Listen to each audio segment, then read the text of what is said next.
ان میں سے ایک اکثریت جو ہے، کافی بڑا بڑا حصہ جو ہے اس کا، وہ سعودی عرب لایا گیا ہے، اور اس کا باقی جو سب سے بڑا حصہ ہے وہ اردن میں رکھا جا رہا ہے۔ وہاں سے باقاعدہ یہ جو سورٹیز وغیرہ جو بھی چلیں گی وہاں سے چلیں گی۔ اور ایران جو ہے اس کے پاس، میں پہلے بھی عرض کر چکا ہوں کہ ایران کے پاس کافی سارے میزائلز ہیں، ہزاروں کی تعداد میں ہیں، اور بیلسٹک میزائلز بھی ہیں، کروز میزائلز بھی ہیں۔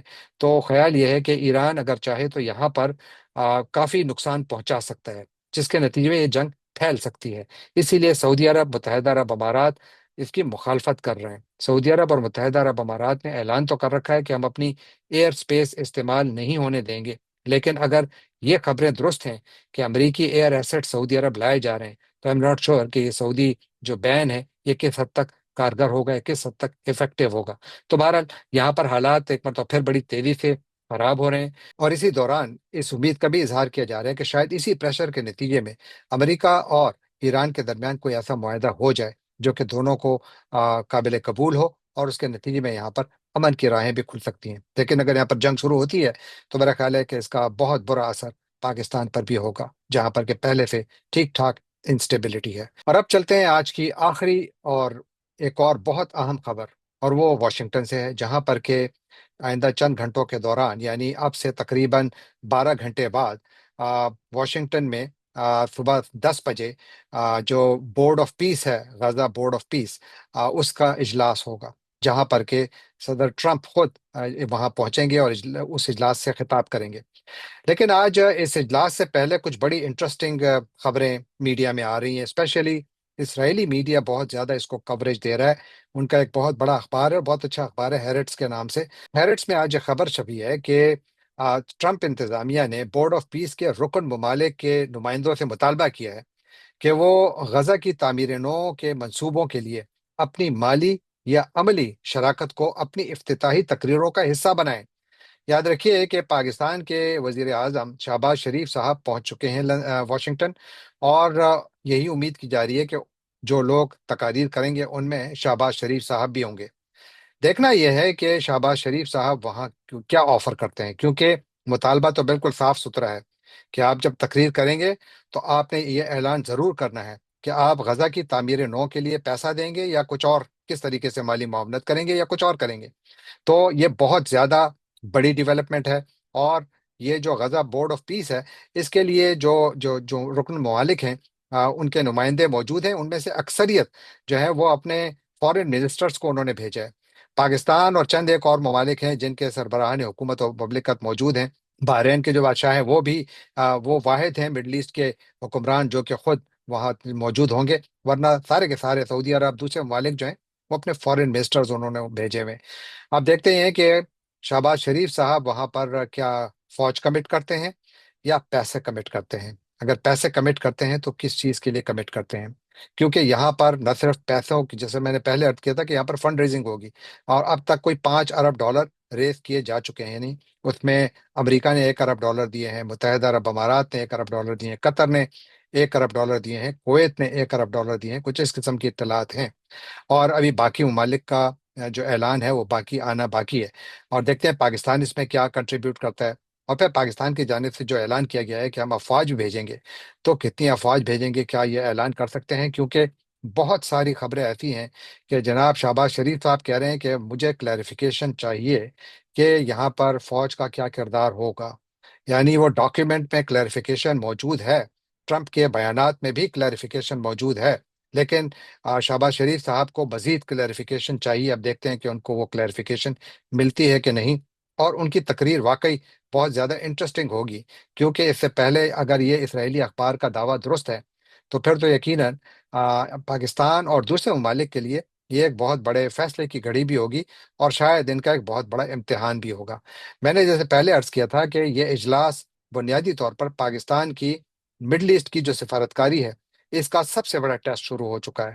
اب دیکھتے ہیں کہ ابتدا اس کی کیسی ہوتی ہے۔ اسرائیلی اخبار ہیرٹس میں یہ بھی دعویٰ کیا گیا ہے کہ جمعرات، یعنی جو آئندہ چند گھنٹوں میں جو اجلاس شروع ہوگا، وہاں پر ایک قرارداد بھی منظور کی جائے گی، اور اس قرارداد کا مسودہ شاید اس اخبار نے دیکھا ہے، کیونکہ یہ دعویٰ کرتے ہیں کہ اس میں لکھا گیا ہے کہ بورڈ کی تعمیر نو اور بحالی کی سرگرمیاں صرف ان لوگوں کے لیے وقف ہیں جو غزہ کو اپنا گھر اور رہائش گاہ سمجھتے ہیں۔